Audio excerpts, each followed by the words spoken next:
I can't. Right, you can. Yeah, you can. Man up. Your board's not on, Joe. He won't stay on, Joe. Aaron, make sure it's on Joe's board. Joe down, Aaron up, Aaron up.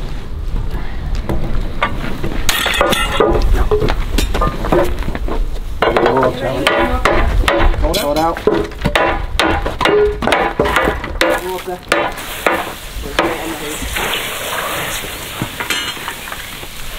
Wow. Just got that very hot. Yeah, hot enough.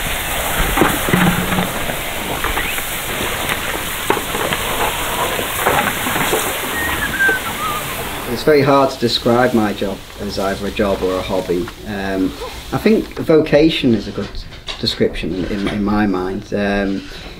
It's something you can do, get a lot of satisfaction from it. And don't get me wrong, there's bad days, because at the end of the day it is a job, so you've got to look at the fact that you've got to make a living. It's hard to charge people for something that you enjoy doing as well, so it's a very difficult business to juggle.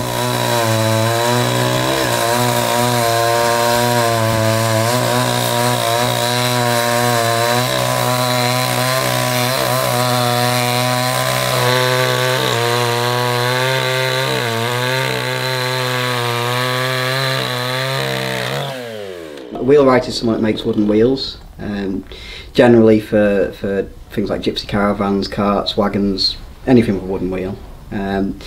Wheelwrighting, it's a skill that goes back thousands of years, and it's what I do for a living.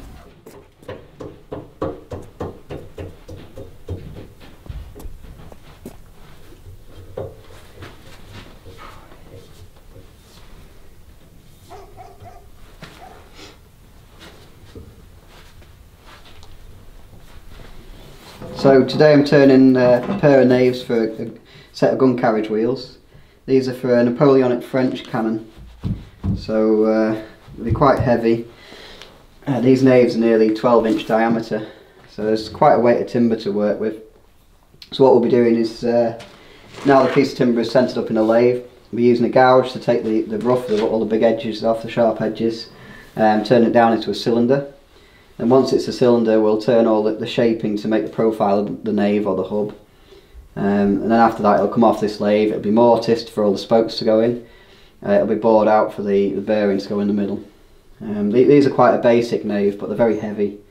So it is quite a scary job when you get these fired up on the lathe.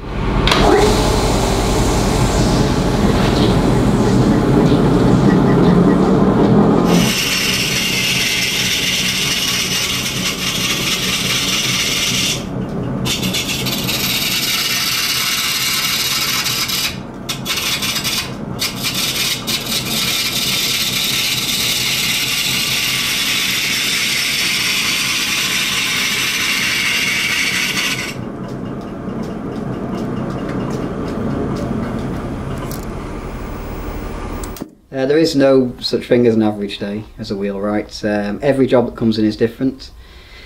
One day you can be building gypsy wagon wheels, next day you're building something for a cannon, a big gun carriage, or making tools, weaponry, machinery. It's absolutely all sorts that's tied into the trade, and it's a mixture of skills. These are calipers, so I've got to set this up to the correct diameter of the nave. It needs to be 11 5/8 of an inch. So it's just a bit over yet. I've got to make sure that both of them are exactly the same size, or you'll end up with an odd size pair of wheels. Because everything affects now from the centre outwards, so any errors here will accumulate in the outside of the wheel. Make a massive difference as well, actually.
the easy bit really in some respects. I've now got to, all these have to be mortised, but they've got to be perfectly on line for the centre. If they're out of line, then you'll have a wonky wheel. You'll have spokes radiating all over the place. So they've got to be mortised. This has got to be bored out as well, set your bearing. That's an interesting job. A bit exciting at times.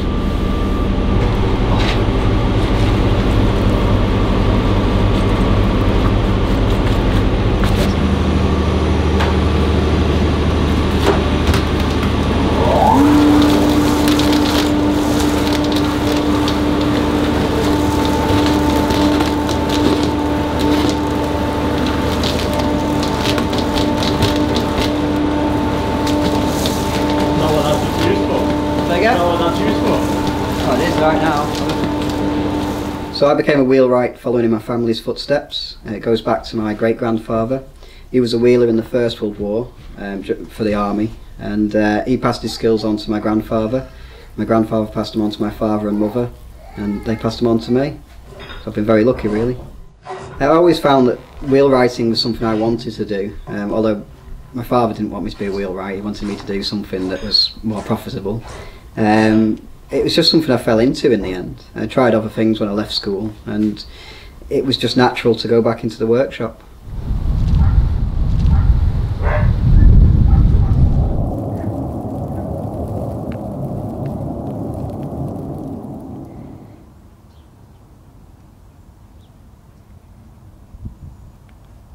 Edward Crowhurst and Sons was my granddad's and my uncle's firm, and they used to do the wheelwrighting, as you can see on here, the joiners, wheelwrights and building contractors. And that was the original family firm that I learnt with until they went their own way doing mainly just joinery, because there wasn't a lot of work for the wheelwrighting.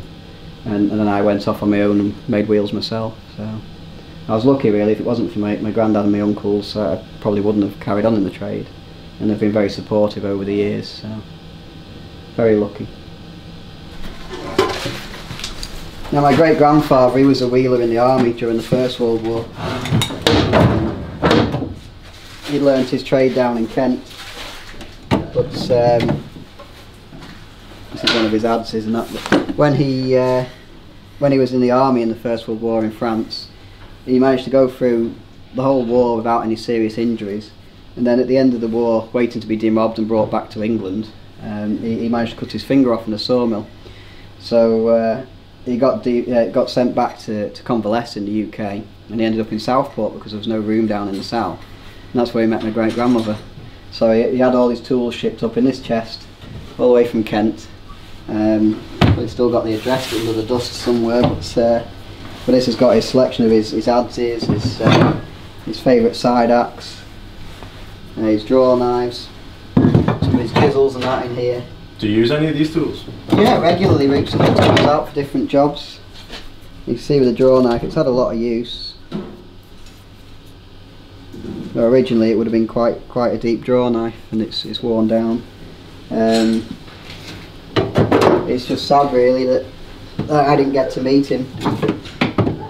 He passed away before my time. Yeah, I think the tools are very genuine. I think that's the main thing. You can see, I mean, you can see the wear marks where they've been used. On some of my granddad's tools, my great-granddad's tools, there's thumbprints worn into the woodwork, you know, and it's all this patina. It's not varnish. This is all use.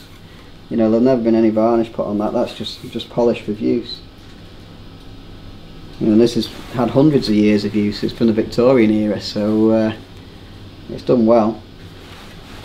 The wheelwrighting side of the family, my maternal side of the family, came from Kent during at the end of the war, so it was just an incredible stroke of luck that we ended up where we are.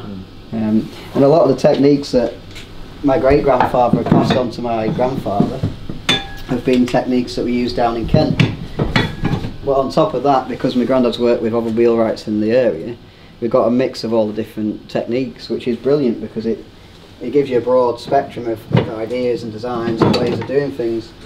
There is a spiritual quality to the work. A lot of that comes down to, in my mind, the generations behind me. So it not only goes back to my great-grandfather, but if you imagine that the people that taught him, and then the generations before that goes back all the way to the first person that made a wheel. So these skills have been passed on for thousands, if not tens of thousands of years, and here we are at the very end of this. You know, well, I'd like to think not at the end, but at a point that is thousands of years down the line. So everything we do is respecting how it has been done in the past, and I think if we don't continue to respect it, if we turn around and say I know better than that, you know, and push all that out the way, I think that's disrespecting the history of it. It's disrespecting the spiritualism of it to a degree. It's almost like a religion, you know. You can't just rewrite the book every time you want to change something to make profits, or, you know, to make the job a bit cheaper. I think, to me, you've got to be steadfast in the way you do things if you want to respect the history of it.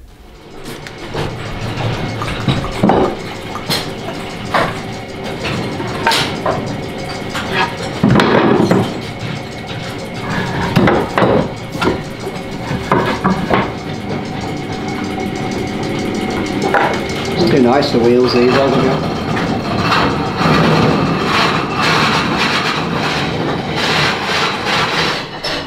So Joe's managed to drive these spokes today. It doesn't work.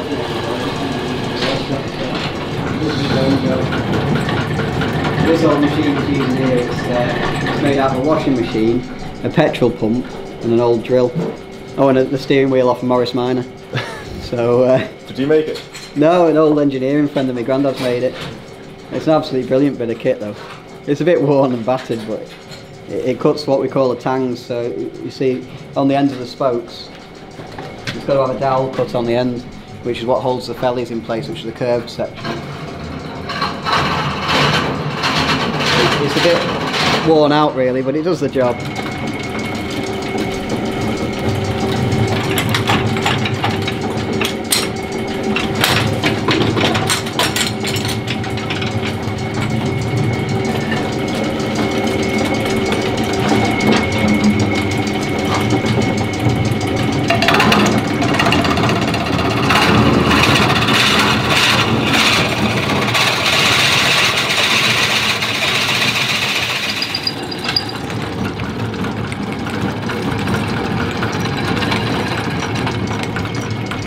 I wouldn't say that I self-express through the trade in any way or form, although I do recognise my chamfering work.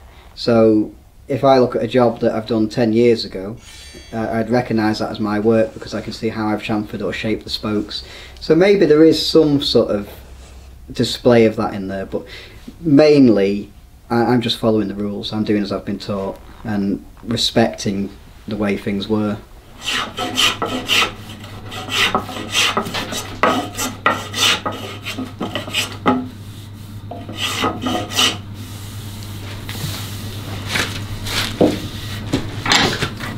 Is it an art form?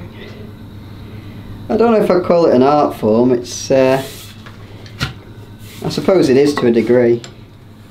It's something you suffer for anyway. Would you call yourself an artist? I never call myself an artist. I've always seen this as a trade. I think the difference between a trade and a craft, or between a craft and art, is the fact that you're almost following a template or a guidance that's been there before you, whereas with a lot of art is creativity, so you're making it from your own creative mind or creative ideas. Like this shape here, I know this spoke needs to be this shape. I've not invented this shape. This is a shape or form that I'm replicating. I suppose it comes near to art when you think of the level at which you stop. You know, I could have just left that a minute ago and not taken a fine tuning on it, but I think there's a part of me that wouldn't let that go. I knew there was a tiny bit that wanted to go there, so it's important to get that right. And I think that's where it becomes borderline art, because it becomes a passion at that point. It's also almost like following a set of blueprints. You know, there's certain aspects of things that you've got to get within that guideline, and then anything that's not within that guideline is just sort of aesthetics, you know. And even then, if you're making something that's historically accurate, it's them aesthetics, that set of aesthetics has got to match with an original anyway. So in some respects I'm just a copy artist, you know, I'm just replicating what was done before.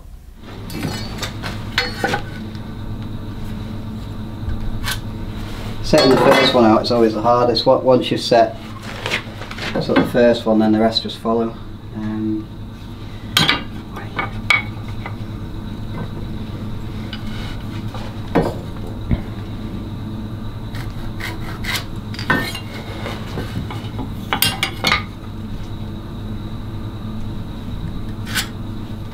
I think it gets a bit frustrating sometimes when you've got like a big batch of spokes to make, and sometimes I can switch off and I can just get on with it and really enjoy it. Then other days it's like, it just feels like it's dragging and dragging and dragging, especially if they're a plain repetitive set of spokes. Not so bad if they're interesting ones, but you can, on some batches of wheels, you know, we can be doing hundreds of spokes for a big batch of wheels, and it takes several days of your life doing the same thing again and again and again. It's very repetitive, but I suppose you've got to take these things, haven't you, sometimes, as part of the job. I couldn't work behind a desk or sit on a factory production line all day, it'd drive me mad. Although I spend most of my day looking for tools, I just go and look in the other workshop and mark and gauge.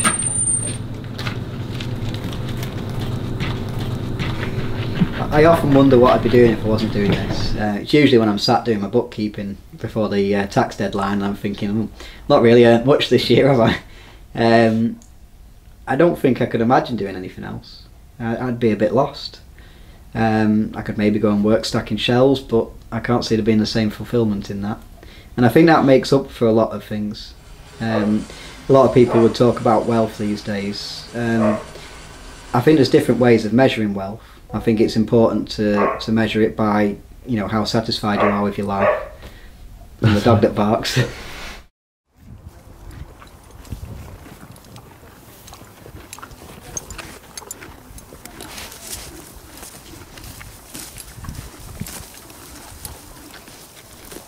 So we're going logging, and the plan is to go out and pull some timber out of the woods. Sometimes it's a mixture of just firewood, just to keep the workshops warm basically. But we also bring out logs for our own sawmill. We mill these logs, we season them, and we make items from them. Some of them go for furniture. When possible we harvest as much as we can for the wheels. So we're looking for decent ash, oak and elm. And it's great to be able to actually go out into the woods with the horses and pull this timber in and make use of it ourselves. And we know where every tree has come from, and we know every aspect of its history, which is very satisfying.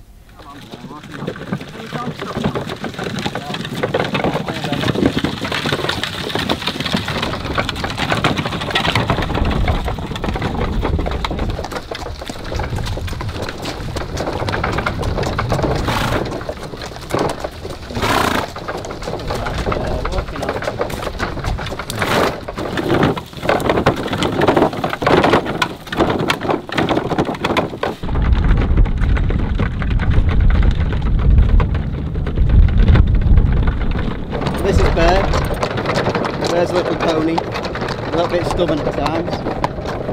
And the horse at the back here is Arnie. Arnie's the main workhorse, so he does most of the heavy pulling. But Birch just pulls a little wagon round and does little intricate bits if you can't get between the trees easily. They make a good team. Burr and Arnie are our two working horses.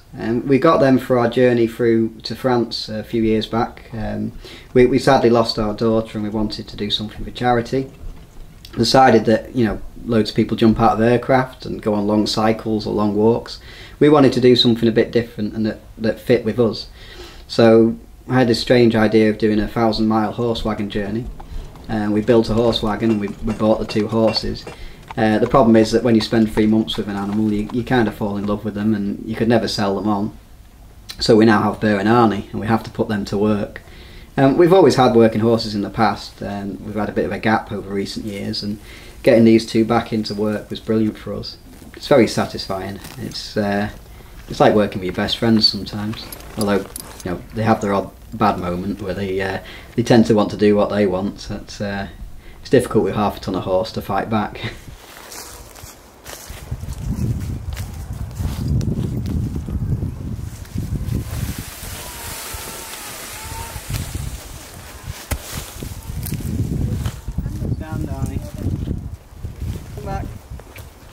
back.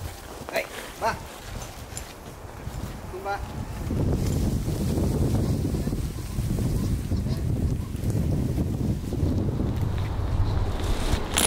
So we use a swingle tree to spread the load from his back legs to stop it, stop the ropes rubbing on him or catching on him. And these are what we call the traces, which are what he does the pulling with from his collar.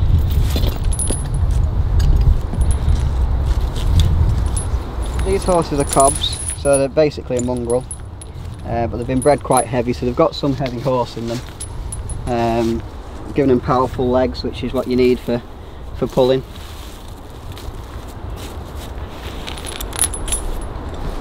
You know, it's these horses were originally owned by gypsies, and they're very well trained, but they get better all the time. The more work you do with them, the better they become. Right, come on then, let's get you to work.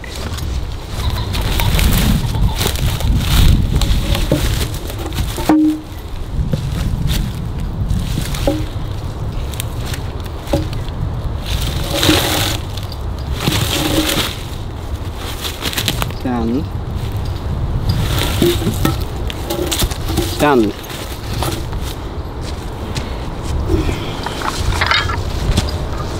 Yeah, I quite enjoy doing this, especially on a nice day like today. It's a shame I can't do this all the time. Walk on. Come on. Good lad. Oh. Steady.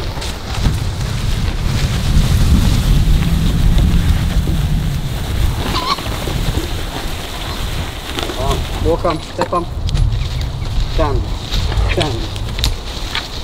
Stand.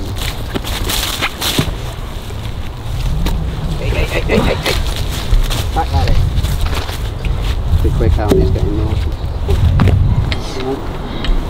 Yes. Okay, walk on.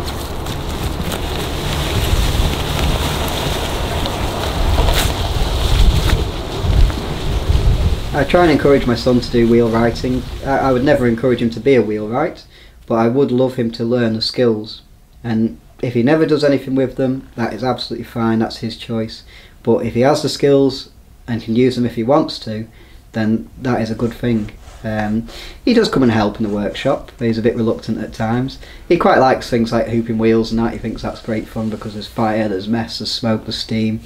And he's helped with that since he was about 5. As soon as he could lift a bucket, he was thrown into the mess. But I think he knows more than probably 90% of the population about making wheels, which is good. Even if he doesn't think he knows, he's been brainwashed slowly.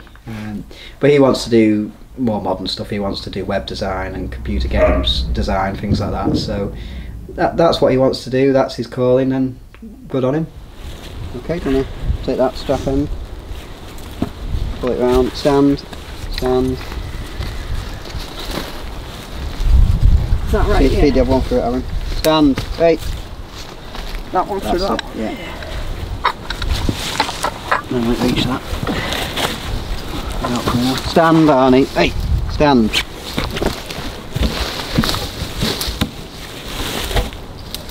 Standing still. Hey. Come over. Come out. See what you've done now. Stand. Yeah, just pick that hook up, Aaron, and I'll back him up. Come back. Come back. Good lad, stand. Come on, hook her on. Stand. Stand. Hey. Walking on. Steady. In my fantasy, I don't think Aaron would become a wheelwright unless he really wanted to do it. I'd only ever encourage him if it was his heart's desire. You know, it's. I think you've got to come to your own decision with these things. If you're going to have a full life and enjoy what you do, you've got to be steadfast on that within your own mind. So I've never over encouraged him. I often give him bits of jobs and say, "Oh, I'll pay you well to do this," and he's like, "Oh, I'd rather be on the computer." But I think that's a teenage response these days, isn't it? I think, yeah, it'd be lovely to think that he would go into it, but yeah, I would never push him into it.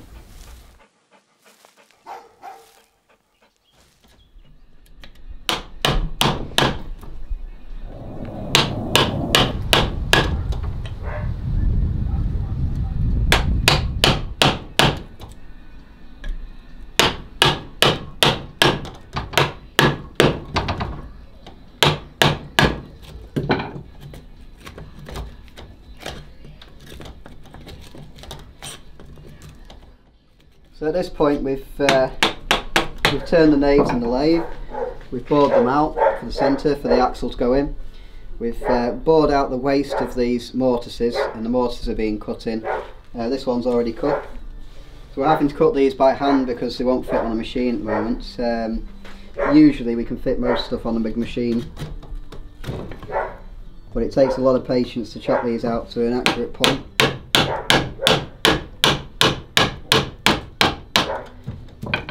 The most important part of this mortise now is to make sure that the front of the mortise is on the right angle to allow for the bevel. So we have a gauge that will gauge the front of this. If we don't have the dish correct on the wheel, that's the amount of lean on the spokes, the wheel will run wobbly down the road, so that's very important. It's very easy to make a mistake at this point.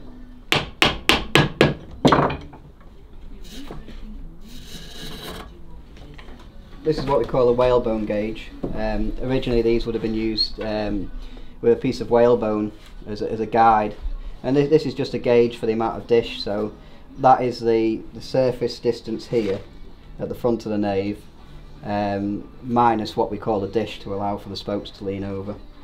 And then this stick is just a straight edge to make sure the front of the mortise is lined up. Now we want it to be about 1/8 of an inch of clearance on this, because eventually when we put the tyre on, that will put more dish on, and that will bring it that last 1/8 of an inch. So that's perfect there. So the spokes that we made earlier on, this is one of them spokes. These will be fit into these mortises, and of course these will have a lean on them to give the dish of the wheel. The dish is giving it lateral strength and stability. So if you imagine the lateral movement on the vehicle, the dish of the spokes, the lean out on the spokes will absorb that and keeps the wheel strong.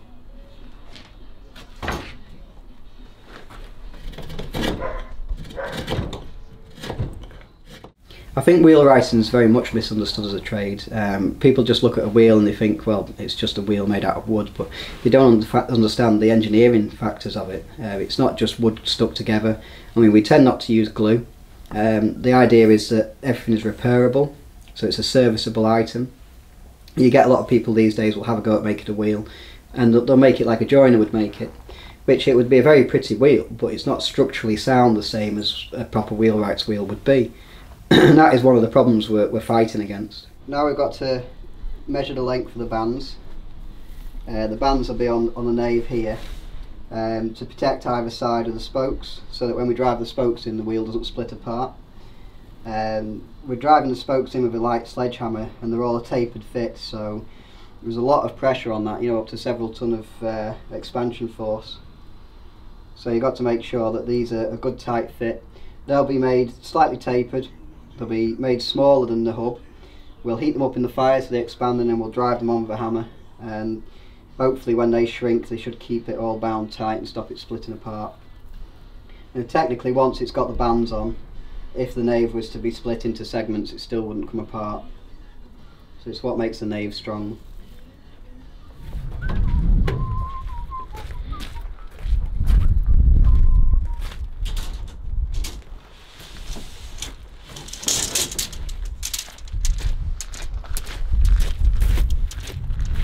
I think there's definitely a human element missing from a lot of things these days, if everything's done by machine. And of course it makes sense that you've got to be practical, you've got to make a living from things, and that is one of the most difficult things about being a wheelwright or a traditional craftsman, is to make a living while maintaining that history and that purpose. But there's definitely that tactile part of life has been taken away. People don't see or touch what they're doing anymore. They're sat at a desk, it's done on computer aided design and sent off to a machine that prints it off 20 miles away. So it's quite important these days for me to maintain a craft like this and to do it the old fashioned way.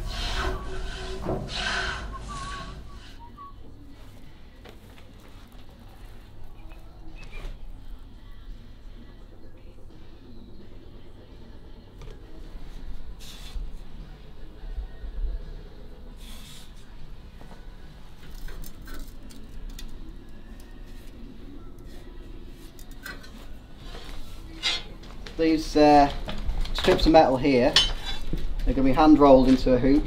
There'll be 4 of them, so that's 2 for each hub. They'll then be slightly tapered, so they're a conical shape. They'll be measured and made slightly smaller than the nave or hub, and then they'll be welded up and then they'll be fitted on. So I should hopefully do that this afternoon.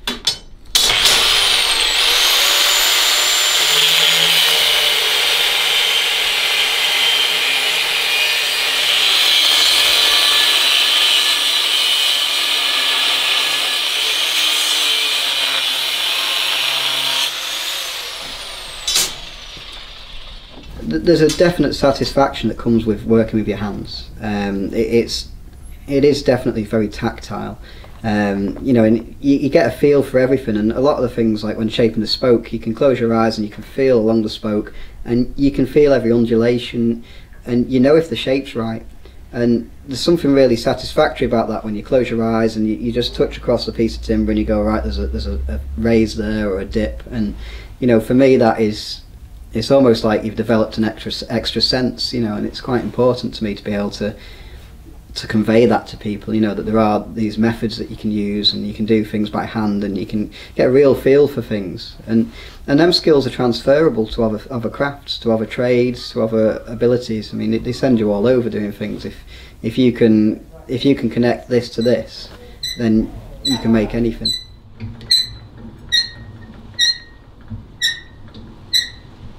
Yes, this is a pyramid roller. The idea of the pyramid roller is to roll these down into a hoop now. It makes life a lot easier than doing it by hand on the anvil. It's more accurate as well. When was this machine invented? Yeah, pyramid rollers have been around for a long time. It's this is more of a modern one, but you do get a lot of the older ones about still. But usually the old ones are much further apart, so they're hard to roll neater stuff.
It's very important to me to do the best possible, not only because it reflects on the training that I've had over the generations, all the skills that have been passed down, but I think that we are in a very important position now where we can mould how we go on into the future.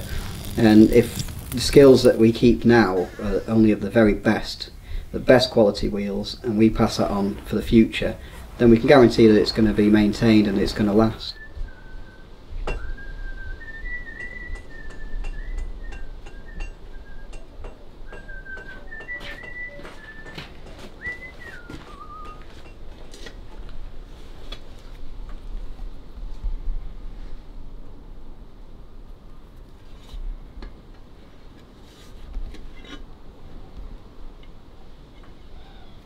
Does it ever become second nature, do you think? Yeah, I think this becomes very automatic when when you start rolling these things, you get an eye for what is round and what is true.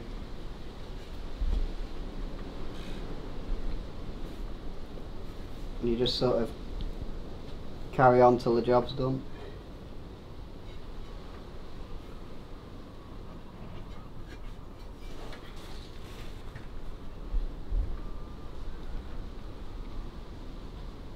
I think when you've done something for so long, your eye becomes trained to it. It all becomes muscle memory. It's like looking at that and knowing that is reasonably round now, you know, apart from the odd little kink. But they'll come out when we start beveling it. I think when I started I used to hate making these, but now it's one of my favourite parts. Just because I know I can master it quite easily. But it is all about getting the eye. Once your eye's in, it's great. It's an easy job.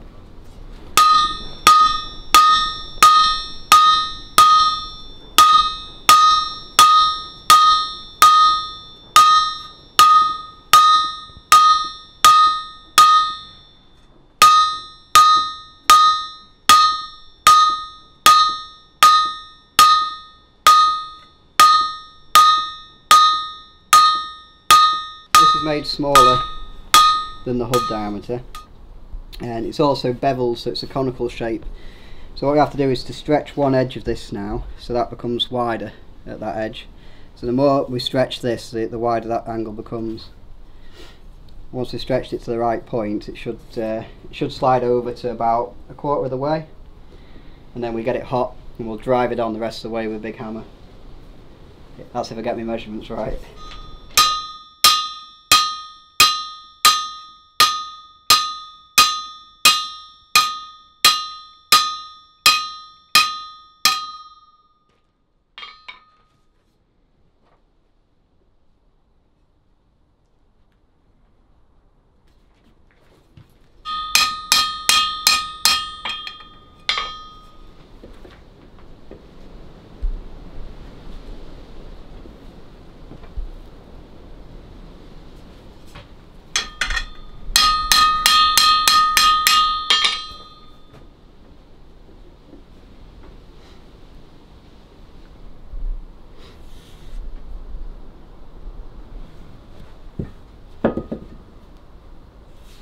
Simple as that.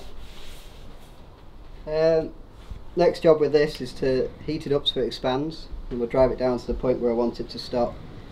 In this case we'll probably stop about quarter of an inch short of the spokes. That then gives you allowance so that if this ever shrinks in hot weather, you can drive them on a little bit further, it'll tighten up a little bit more.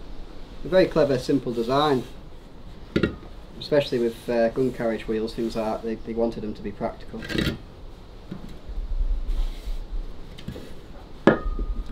Well, some cultures see the wheel as meaning unity, and even if you go back into the old languages that we use, a lot of the terms we use for the parts of the wheel go back to Saxon times, like simply what we call in this area the nave or the hub of the wheel, goes back to Saxon language, and it is the same as a nave in a church, and the same meaning. So, you know, it all does mean like sort of focal point, meeting, unity, everything coming together, and it feels like when you put the tyre on, when you bind that wheel into position, everything's all pulled tight and kept together. That is almost symbolic of that the job is finished, it's complete, and it's in union. And I think it is quite symbolic, and I can see why some cultures would use that as part of their history or their story. Before I was a wheelwright, I worked in a nightclub. So I was a glass collector for a time, doing promotions work and that, handing flyers out, and bar work as well, which I hated bar work. But yeah, it's kind of that really pushed me back into this, because I always enjoyed doing the wheelwrighting when I was at school and that. It was always something I wanted to do, but my father wanted me to try other things, so I said, yeah, no problem, I'll go off, I'll try other things. And I did furniture restoration for a time, then worked in a nightclub, of course.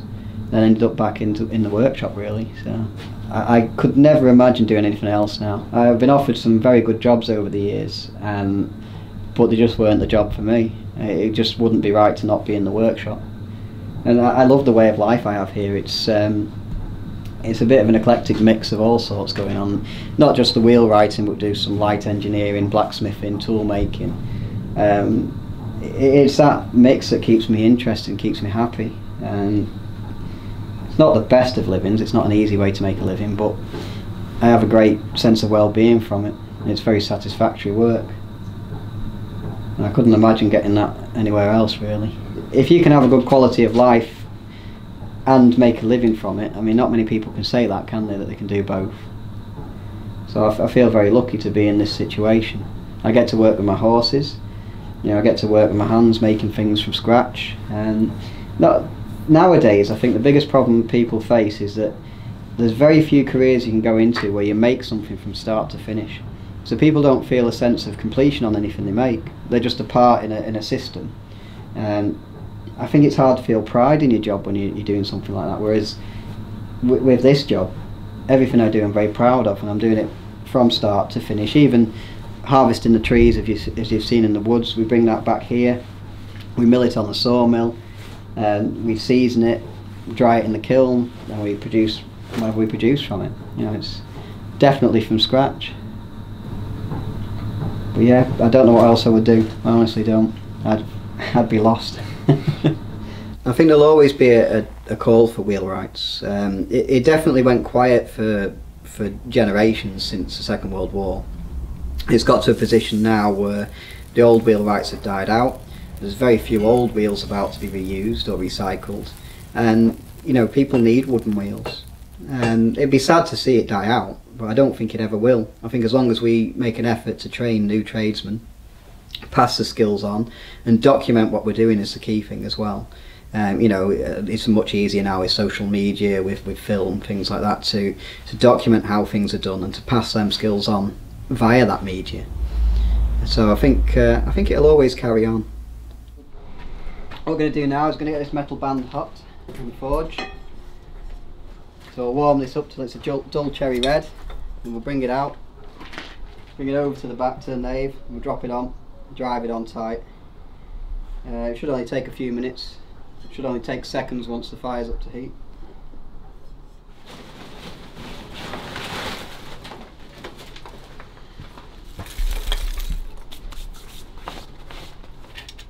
I've got my charcoal off this.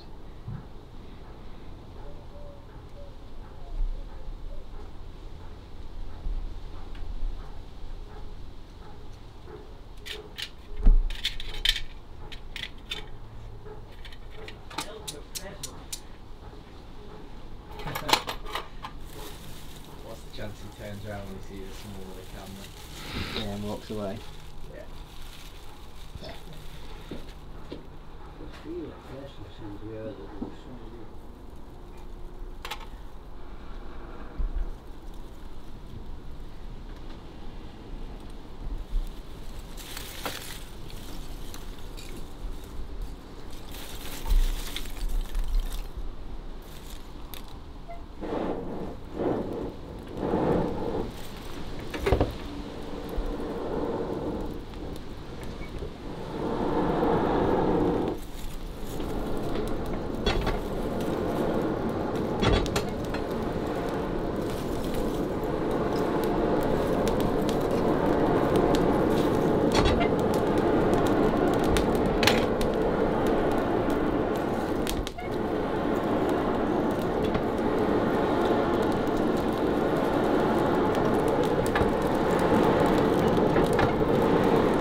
So the water's just taking a bit of the heat out, so it doesn't do too much showering.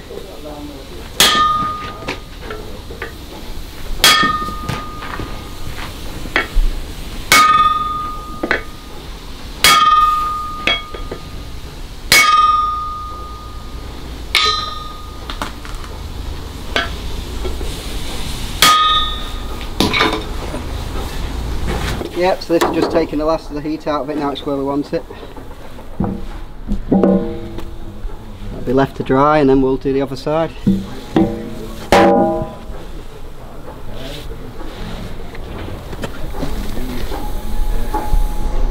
Happy?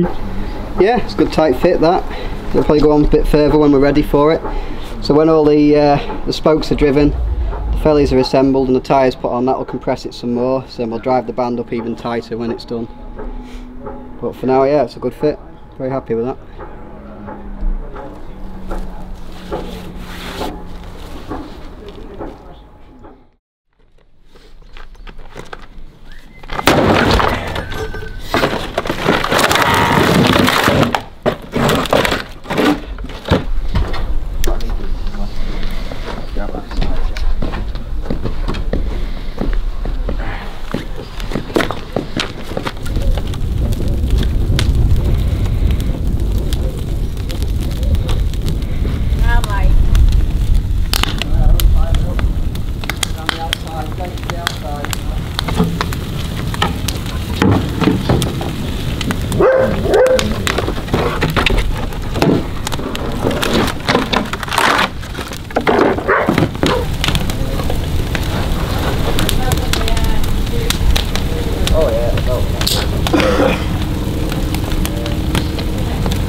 In my definition of the word, I would say I'm a wealthy man. I've got a family that loves me really, you know, and I love my family, and we all work well together. And no doubt we have our fallouts, I think every family does. But I've been lucky enough to learn a skill set from them that will carry me through my life and will hopefully carry on future generations through theirs too. Aaron, make sure Joe's board. Joe down, Aaron up, Aaron up.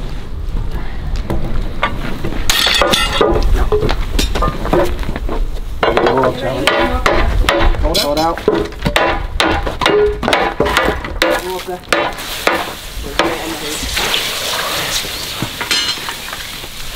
Wow. I got that very hot. Yeah, it's hot enough.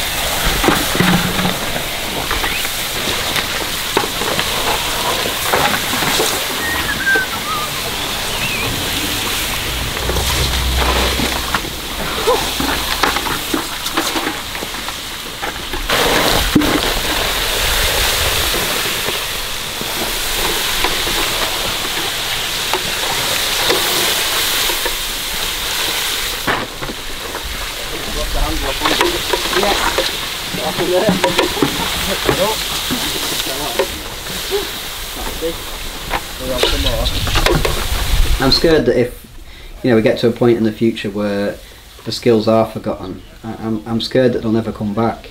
You know, there's thousands of generations behind us that have passed these skills on, and it only takes for 1 second for one generation to pass away and not to pass that skill on to the next, and it's gone forever. And you know, people can always imagine how to make a wheel afterwards, but it will never be the same. It would never have the same sort of history and story behind it as it has today.